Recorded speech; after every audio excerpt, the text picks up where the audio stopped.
नमस्कार दोस्तों, कैसे हैं आप लोग। मैं तो एकदम बढ़िया हूँ। आप बताइए, आप कैसे हैं। कहते हैं ना दोस्तों कि धरती पे ही अपने कर्मों का हिसाब इंसान को इसी जन्म में देना पड़ता है। भले ही उसमें थोड़ा सा समय लग जाए। आप अच्छे कर्म कर रहे हैं तो भी उसका हिसाब होगा, बुरे कर्म कर रहे हैं तो भी उसका हिसाब होगा। कोई अपने कर्मों से कभी नहीं बचा है। एक बार की बात होती है कि एक आदमी रहता है, तो उसकी जो बीवी रहती है वो ख़त्म हो जाती है और उसका छोटा सा बच्चा रहता है। तो सारे गांव वाले रहते हैं, वो उसे सजेशन देते हैं कि तुम दूसरी शादी कर लो, तुम्हारा बच्चा बहुत छोटा है, तुम्हें भी बाहर काम करने जाना होता है, तो तुम अपने बच्चे को कैसे संभालोगे। बहुत सोच विचार करने के बाद कुछ समय के बाद उसने दूसरी शादी की। लेकिन होता ये है कि दूसरी शादी करने के बाद कुछ समय पश्चात, मतलब 1-2 साल के बाद, उसकी दूसरी बीवी भी गुजर जाती है और उससे भी उसे एक बच्चा हो जाता है। अब वो कहता है कि अब मेरे साथ ये चीज़ 2 बार हो चुकी है, अब मैं शादी नहीं करूँगा। जबकि कुछ लोगों ने बोला कि कोई बात नहीं, एक बार और कर लो, लेकिन उसने नहीं कहा भगवान, एक बार मैंने वो चीज़ देखी, फिर दोबारा भी मेरे साथ वही चीज़ हुई। अब मैं दूसरी शादी क्या, अरे दूसरी शादी के बाद तीसरी शादी अब मैं नहीं करूँगा। अपने दोनों बच्चों का उसने पालन पोषण किया, दोनों बच्चे बड़े हो गए और उसने अपने बड़े लड़के की शादी कर दी। उसके बाद कुछ ही दिन के बाद वो आदमी जो होता है उसकी मृत्यु हो जाती है। अब घर में सिर्फ 3 लोग रहते हैं, वो बड़ा लड़का, उसकी बीवी और उसका छोटा भाई। अब दोनों भाई तो 2 बीवियों के रहते हैं, तो बड़ा भाई और उसकी बीवी, जो छोटा भाई रहता है, उसको सौतेलों की तरह ट्रीट करते हैं। ये नहीं सोचते हैं कि वो उनका सगा ही भाई है, जबकि छोटा भाई अपने बड़े भाई को बहुत मानता है। तो ऐसे ही क्या होता है कि छोटा भाई बीमार पड़ता है और उसकी दवा होने लगती है, लेकिन बीमारी उसकी ऐसी रहती है कि वो सही नहीं होता है और प्रॉब्लम बहुत ज़्यादा बढ़ जाती है।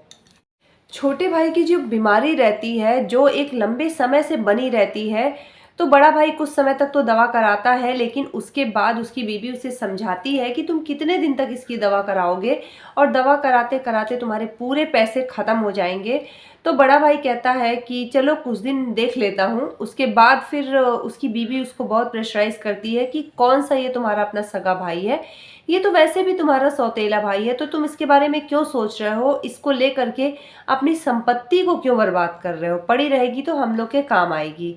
अब बड़ा भाई भी सोचता है कि हाँ, इसकी बीमारी तो दिनों दिन बढ़ती चली जा रही है। अब वो एक वैद्य के पास जाता है और वैद्य से सारी बातें कर करके, उन्हें कुछ पैसे दे करके, वो उनसे ऐसी दवा बनवा लेता है कि जिसको खा के कुछ ही दिनों में उसके भाई की मृत्यु हो जाती है।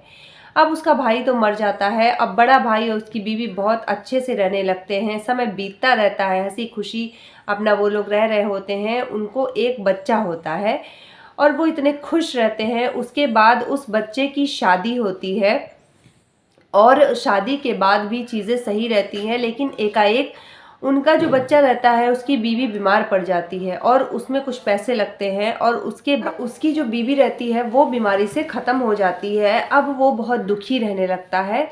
वो सोचता है कि मेरी बीवी तो ख़त्म हो गई है। अब अपने बच्चे को देख करके उसके माता पिता भी बहुत परेशान रहने लगते हैं। उसके बाद से वो बच्चा बीमार पड़ता है और जब वो बीमार पड़ता है तो उसके माँ बाप बहुत दुखी हो जाते हैं, क्योंकि उनकी बीमारी में बहुत पैसे लगते हैं। अब पहले तो उसकी बीबी बीमार पड़ी तो उसमें उनके अच्छे खासे पैसे खर्च हो गए। उसके बाद फिर बेटा बीमार पड़ा तो उसमें भी उनका अच्छा खासा खर्च होने लगा और ऐसे कर करके उनके जो पैसे थे, ज़मीन जायदाद था, वो बिकने लगा धीरे धीरे। और उसके बाद जब कुछ समय बीत गया, उनके पास धन बहुत कम मात्रा में बचा था, तब उनका जो बेटा है वो अपने पिता को बुलाता है, कहता है कि भैया इधर आइए। अब वो कहता है भैया, कहता है अरे तुम क्या कह रहे हो, मैं भैया नहीं, मैं तुम्हारा बाप हूँ। तो कहता है नहीं, आप मेरे बड़े भाई हैं पिछले जन्म के, और पिछले जन्म में आपने मुझे जहर दे करके मारा था, क्योंकि आपको पूरी संपत्ति चाहिए थी और आपने मुझे मार दिया। उसके बाद मेरी जो बीवी थी वो वही वैद्य थी जिसने आपको दवा दिया था पैसे ले करके, तो वो भी उसके बाद तुरंत ही मर गया है, जो कि आपको नहीं पता। और उसके बाद उसका जो जन्म हुआ वो मेरी बीवी के रूप में हुआ और कुछ ही समय पश्चात उसमें भी आपके पैसे लगे और वो मर गया। मेरी बीवी जो मरी है वो पिछले जन्म की वैद्य थी और अब जो मेरा हिसाब बचा है वो क्रियाकर्म का बचा है, और जो भी मेरे क्रियाकर्म में लगेगा, जब आप उतना पूरा कर देंगे तो मेरा पिछले जन्म का हिसाब पूरा हो जाएगा। अब उसका जो भाई रहता है, मतलब जो इस जन्म में उसका बाप रहता है, वो एकदम भौचक्का रह जाता है और अपने कर्मों का हिसाब देख करके वो फूट फूट कर रोने लगता है। वो अपनी बीवी को बताता है जा करके कि ऐसी ऐसी बात है। वो भी बहुत रोती है और कोसती है खुद को कि काश हमने ऐसा नहीं किया होता तो आज हमें ये भुगतना नहीं पड़ा होता।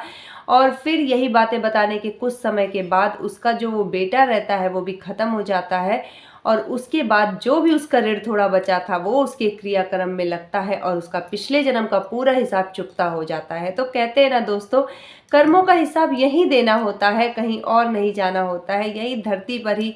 बहुत लोगों ने तो देखा भी होगा कि लोगों का इसी जन्म में हिसाब हो जाता है और लोगों के मुंह से ऐसे शब्द निकलते हैं कि जैसी करनी वैसी भरनी।